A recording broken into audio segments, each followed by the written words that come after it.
Welcome to Grow My Etsy Shop podcast, the drips of knowledge you need to start growing. Hey, welcome. So since January, I have had a big group of people in the growth program we're going through in my school group, and we just opened pillar 2 today, and so they've just done the first pillar so far, and we did a call together, and this is my redone version, and so I'm listening obviously for feedback and just what people are, what's working, what's not working, what's making sense, what's not making sense. And just overall, some of the feedback I was hearing is that they really enjoyed the use of AI in a lot of the work. And I thought, some of it, well, that's, I don't want to say basic. I want to say like, I wouldn't have even thought twice not to use AI in that scenario. But then it kind of dawns on me, I think I'm just someone who's in this world and like in the whole marketing and all this stuff, and it's just like AI is really a big part of our life at the moment. And so I thought, well, I'll do an episode of just kind of some things that I think would be really useful for an Etsy shop owner to use AI for. And so I'm going to kind of hone in on the data side here. So first things first, we always have to do this. What's our big update on what is everybody using? I have this conversation a lot with people, and there's two. Well, there's three. There's Gronk, Twitter, X, Elon Musk version. Personally, I've never used it. But the two big ones are Claude and ChatGPT. Now, Gemini is in there as well. Gemini's image stuff is the best currently, as of today, January 2026, at creating products. So you can place your pictures into there and change backgrounds, change angles, and create some very realistic looking photos. And so it saves you from having to do big photo shoots, especially if you're someone who has to like create a full product to be able to take a photo of it. So if you're like a cutting board that engraves on the cutting board, like you can switch out the cutting board without having to engrave on it. You just take a picture of the cutting board and a picture of the engraved thing. Like, hey, can you put this engraving on this cutting board? Boom, you're good to go. Okay, but I want to talk data. So what does Jared use? Jared uses ChatGPT, but I've had a saga with ChatGPT because when it first came out, I felt like it was really, really great, and then some restrictions started being put on it, and then I felt like what happened is it blew up, and now with just like anything in life, when there's so much growth happening, there's growing pains that are connected to it. And so for a while I got pretty frustrated with it. I've always been on the paid version of it, ended up stopped paying for it because I was like, this is so lame. And I've since come back because I went to Claude, which I think is great. The problem was even if you're paying, you hit a paywall with Claude. So it's like, oh yeah, sorry, you're out for the day, where I don't hit that with ChatGPT. And so because I use it so much, I just needed something that I didn't have to worry about hitting a paywall. And it just ticked me off every time I wasn't allowed to talk to it anymore. So I said, all right, I'm going ChatGPT. Now, here's what I will tell you. ChatGPT will tell you that you are its best friend and that you are so smart and that every idea you've ever had on planet Earth is the correct idea. In fact, I just was reading an article the other day talking about, the couples divorcing, and one of the top reasons that's moving up is AI told them to, that they used AI in the decision process of divorcing. And if you just take what I said logically, you would hear me saying, look, if it's validating everything that you say and it's telling you that everything is correct that's coming out of your mouth, then what happens is if you turn to AI to say, hey, I'm frustrated with my spouse about XYZ, it's going to say, you should be frustrated and how dare them? And you aren't in the wrong. They are. And then pretty soon you're like, hey, I'm right. They're wrong, which leads to destruction. So careful if you are using AI to validate your stuff. So here's the secret. You need to know AI is going to validate your stuff, which means you might come to it with an idea and it's going to tell you it's a great idea. And it might not be a great idea. And I've experimented this with myself where I've come to it with some pretty ludicrous business ideas just to see what it would say. And it does all it can to validate. Now, to its credit, it was kind of like, well, you might want to look at this, you might want to look at that. But it's very much in a tone of, go get him, Tiger. You might want to watch out for this, but go get him. And so you just need to be very, very careful. I've shared this before. I'll share it again. I do all I can in my prompts to say, I need you to tell me in a short answer first. So, hey, I'm about to eat a chicken that's cooked at 120 degrees. Is this okay? I don't need you to give me the lifespan of an answer to say, no, that is undercooked chicken. So quickly tell me, yes or no. What's the short answer? And my ChatGPT does. So it always says, the first thing it says to me, short answer, yes, short answer, no, or whatever. And then it's like, let me explain to you how I got to this logic. So my prompt being, short answer, first, explain your logic to me, and then share both sides. Why would someone feel opposite? Why would someone feel pro? And then I usually say, what is your opinion? And the reason I have it like that, and I put this in my memory, so you can go into your settings and kind of write out the way you want it to talk, is that I get my short answer. Then I get its logic on why that's the answer. And then it says, but here's what other people might say or think or what fears they might have, which helps me see potentially outside of myself. And then I say, what's yours? Because in my mind, it's like, now that you've laid out your logic, you've laid out the cons to this, where do you fall? And I find it does a pretty good job. Again, I treat it as if it's a friend, not God. And I think that's where you can get, if you're just, well, ChatGPT told me, it's like you're in for a rude awakening. But if you look at it as, okay, that's that person's opinion, but trust yourself, your gut, other people in your life, humans, I think it's a way to have a healthy balance with what you're doing. Okay, so now that we've got that all out of the way, you sort of know ChatGPT will walk you off a bridge. We can now talk about ways that it can help you grow your business. So I think the best thing that you can do is to download your customer list. And if you have a lot of customers, this is going to be a really great practice. So you download your customer list, all your orders. So like you go into Etsy, export, push those bad guys out. You should have hopefully hundreds of thousands of names, or thousands of names, or hundreds of names, or 10. Depending on where you are in your Etsy journey. You take that spreadsheet, you drop it into ChatGPT. Now, I'm going to give you a warning here. The best one to do this with would be Claude. But Claude is going to run out of freaking tokens or whatever it's called really quick with you. And so, if you are on the free version of ChatGPT and you do this, you are going to get helpful data, but not perfect data, because it's analyzing and data is in the paid version. Meaning what it will do is it will scan the document as a whole, kind of from a bird's eye view, and then be able to just use logic to fill in the gaps. So it's not going to read line per line. It's just going to say, what do I see a lot of? I see a lot of this. And it's going to say, I see a lot of this. If you're on the paid version, which is $20 a month, it will read line for line and give you more accurate data. Both are going to be helpful because it's going to be better at doing the bird's eye view than you are. But this is kind of what I tell myself. Like, if someone approached me and said, hey, $20, I'm going to go through do I think I'm going to make more than $20 doing this exercise? My answer is yes. And so I tend to say, okay, if the ROI is higher than the cost, I'm going to do it. So potentially, and I'm not sponsored or anything like this, I'm just saying it might be wise, purchase the Plus plan for a month and give it a shot. What's also nice about having a Plus plan is that it remembers so much more.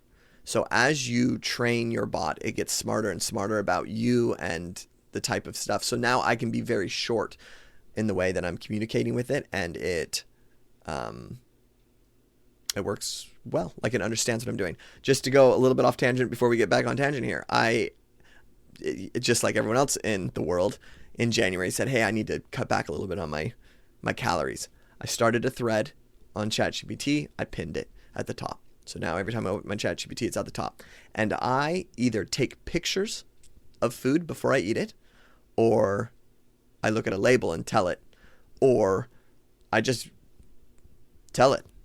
And so I just turn my microphone on. I'm like, hey, I'm eating 3 eggs and, I don't know, a pinch full of Gouda cheese. Send. And it says, 3 eggs, this is how much calories this is. Gouda cheese, based on what you're saying, it's probably around this. This is where you're at for the day. And so I say, hey, tell me my protein, tell me my calories. And I've had that running thread since January 1st. And what's very nice is instead of just keeping track of what I'm doing, I'm able to say, hey, how was this week? And what's my protein like? And what am I eating that's sort of, sneaking up on me? And what are some of the best foods that I'm eating? And what am I not eating enough of? And it can start to say, yeah, you're not getting enough of this. You might be short this. And so it's essentially, for me, I'm paying $20 a month to have someone log every meal that I eat and remember the things that I'm eating, and then produce advice on, hey, you're missing this, you should try that, maybe avoid this type thing. Now, again, this is going to follow the exact thing I was just talking about. If I go to a pizza buffet and eat the entire restaurant, it'll say to me, hey, no big deal, buddy. You're doing great. Yeah, boy, you're the freaking man. You're the best thing since planet Earth. Superman has nothing compared to you. You are amazing. And that pizza thing, don't even worry about it. We'll just throw that in here. And so again, a nutritionist is going to say, bruh, why did you just go and freaking Pac-Man the entire pizza place? ChatGPT is going to treat you like you're wonderful. So it's just worth noting. It's good to know your ideas are always amazing in ChatGPT. Don't fall for it. Okay, now let's do this. So here's some of the prompts once you take your customer data. If you are on the free version, it will take it probably up to a couple thousand. If you're on the paid version, you can do a lot more. So you're going to upload your spreadsheet. Legit, go in, attach thing. Here's my spreadsheet. If it's a CSV, you're good to go. Drop it in. The prompt is, from this order data, tell me which products generate the most total revenue, not just the most orders. Rank them and explain the difference. I like this one.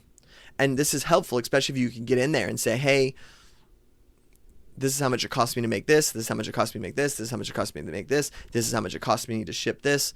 And you just kind of lay it out. And then you drop it in and you say, which products are most profitable for me? Which means it's going to not just look for when it's bought, but is it an anchor product? So are people buying other things with it? And so, what's going to be really helpful in something like this, you're going to be like, oh, this product is generating 40% of my revenue, or this category is generating 40% of my revenue, and be able to know that so that you can make decisions on where to grow your business. Another great prompt that I have is analyze which products are most commonly purchased with other items in the same order. Identify natural bundle opportunities. I love this one because you're essentially saying, which one is my anchor? So what is drawing people into my store, and then what do they buy that comes with it? And so if they're buying stickers, do they buy the same theme of stickers, or are they buying pins to go with their stickers? And this helps you create the natural push to what it is that you can bundle, that you can add on, that you can cross-link. And this is how you make money. So I talked about this in a podcast last week or 2 weeks ago or something like that someone else was doing this, and I just kind of dropped it in there. It is a great, great strategy. I highly recommend that you do this because it just gives you vision. All right, another great prompt is identify products that are most often purchased by themselves and rarely with other items. So in this scenario, what you're trying to do is find the dead zones. So what products are bought and then they never come back for it. And again, in last week's episode, we talked about what are ways that we can push them to get more from us. And so the first thing we need to do is identify, where is the dead end?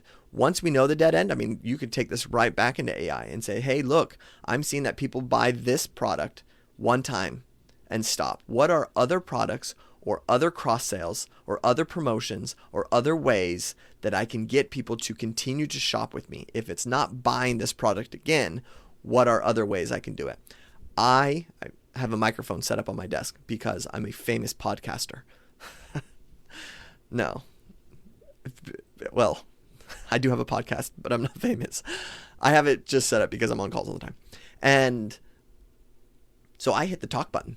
There's like on ChatGPT, there's the voice where she's like, hi there. Never talk to that person. I talk to the microphone and I just talk out what I'm saying and then I hit send and let ChatGPT figure out what the heck I just did. You can pause. You can leave it sitting there for 3 minutes and just start talking again, and it will just, because it's just dead space, and so it's just reading the text that's involved in that. And if you're like a power user, can you turn on, if you had the paid version, can you turn on the voice activation? Hi there, I'm ChatGPT. Yes, and just leave it on throughout the day. You could, and it just would pick up anytime you spoke to it. I don't do that, but you could. All right, here's another one. From this data, identify repeat customers and summarize what they tend to buy on their first order versus later orders. So again, this is just reverse engineering. You're like, oh, hey, what products aren't working? And then you're like, okay, tell me what products are working. What is the thing that people buy? And then they come back and buy the other. And what that does is it allows you to take what's working, comparing it to what's not working, and see if you can fill that gap. It also allows you to know what's worth advertising. Because if anything is bringing people back to you, that's that AOV that we're looking for. The average order value or the lifetime value. What would that be? Lifetime value, LTV of a customer. So if I'm spending $7 to get a customer who ends up spending $10, my ROAS isn't great. But if that person comes back and buys from me again a $30 product, my ROAS is fantastic. And that's the stuff that Etsy Ads isn't going to show you. You're just looking super top of funnel. And when we get into the what growth marketing is, it's this. It's like we figure out what products work and how to capitalize on lifetime value of those products so that we can pay more to get a customer so that we can grow our business long term. That's really how it works. And so a lot of my clients are software based. Sometimes we break even selling them software because we know the lifetime value as they continue to buy things or add things from us. We get their email, we can cross sell what we're doing, and we make our money that way. So having our best product be a break even deal, but then using these kind of cherry on tops to make our money from someone is how we can grow. And so we can do something similar, but we're not going to be able to identify that information ourselves. That's just too hard. But an AI can go in there and say, look, this is what I'm seeing. This is their first order. This is what, and someone bought in April and they come back in November. And if 30% of your customers are doing this, then the next prompt is to say, what's the lifetime value of that particular product? So of this, let's just say you sell a notepad and you say, what's the lifetime value of this notepad? And what it will do is it'll calculate people who are coming back and buying that notepad from you again. Okay, another prompt I like is identify the product that most often appears in repeat customer orders and explain its role in my shop. This is what we call your hero product. And so your hero product is not necessarily always your best seller, but it's the one that people can come back for. And so the reason Etsy works this way, just to kind of give you the logistics, is that your hero product on Etsy tends to land in inspirational keywords. And so Mother's Day gift, you show up, people buy you. But once someone discovers you, they might really like something else that didn't fall under the Mother's Day search that they originally had. So like I know I have someone in my mastermind who sells gardening gifts or gardening stuff, and it can be packaged as gifts and whatnot. And so she has these things that are under big keywords: gardening gift, gardening in general, in-home garden kits, this kind of stuff.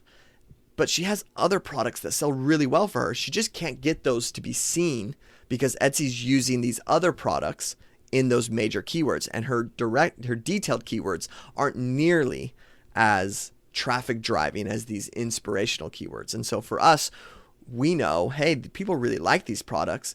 It's just not in their funnel journey, in their funnel journey. And so what we need to do is bring that to the front of their mind. So as they're checking out, we're able to say, hey, did you see this? And then reaching out later to them to say, hey, look at these other products you might be interested in. All right, find products that get a lot of views or orders, but rarely lead to multiple item purchases or repeat customers. I think I said that one already, didn't I? I think I did.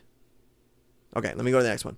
Based on customers' buying patterns, suggest 3 to 5 specific product bundles I could create, including which items should be the anchor and which should be the add-on.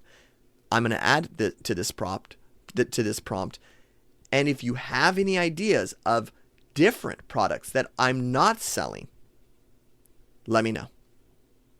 That's the way that you can use AI to say, look, I'm catching on to this. I'm seeing a pattern in this, and I think you should sell something more like this. I'm not going to go down that rabbit hole. Let's go I have 2 more prompts for you. Prompt number, whatever we're on. Analyze the order data to see if a customer tends to start with a cheaper item and later buy a higher priced one. Describe any pricing ladder behavior. I like this one because it allows me to know, is there a price that people are comfortable paying?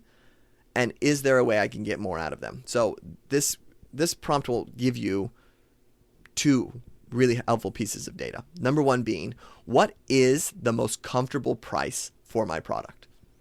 So you're like, yep, typically people spend $20 in your store. You're like, okay, I kind of know if I'm going to get a customer, it's about that $20 mark that I bring somebody in. Is there any potential of a ladder that I can build? Spend $20, move them up, move them up, move them up. And again, brainstorm with me. Help me figure out a ladder based on this. And it will.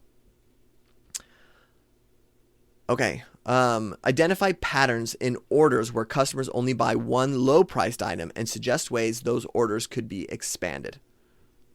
Another great one.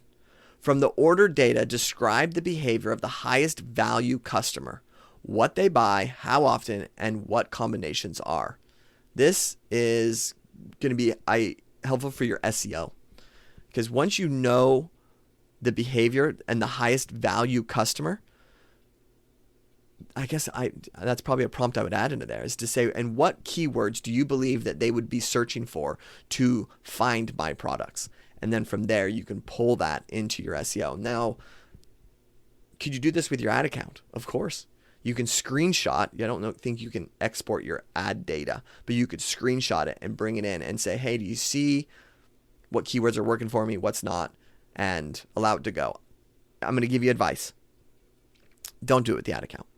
Because unless you're like, this makes me cross-eyed. Because being able to analyze an ad account as a human is a super helpful, really helpful technique you can use to scale. If you're using AI to do it, let me put it this way. I don't want you to be lazy and say like, I just don't want to do it, so I'm just going to put it in AI and have it tell me what to do. It's AI, ad accounts are I'm trying to think of the best way to say this. Past customer data is analyzing data and helping you make a decision from that data. A ad account is a live document. It's changing all the time. And AI isn't going to be able to predict or you're not going to be able to keep up with it as well, because it's this ongoing pulse that it takes a lot of gut. That's a good way to say it. It takes a lot of gut in ad accounts. And so you just have to learn it and get it. It's why you can't just say to ChatGPT, go buy stocks for me, and you become a bajillionaire. It's like, why not? It seems like it should be able to analyze data. It's that living document that it struggles with. It just can't predict human behavior, or it's overconfident in areas where your gut would kind of say, so you can, I would avoid it. Okay. Guys, hopefully this was helpful. I know it was kind of a lot and I just kind of just dumped it in. But I feel like if you haven't done this, this is a great exercise. Go do it. And if anything. Just as simple as can be, export your Etsy data, drop it into ChatGPT, free or paid, and just say, what are my best products? What is my average order value? What products do people buy two of? I think those are the easiest. It's a sentence. Hit enter. It's going to give you stuff. And when I have this type of data, I'm eager to work because I feel like I'm working towards a proven thing instead of just saying, well, I hope this is going to work. And so this is what motivates me and makes me feel like I'm doing actual work and I'm willing to give my hours to the day to this, as opposed to, I hope this works. So go out there, give it a shot. Let me know how it goes. I have a Facebook group if you want to hang out there.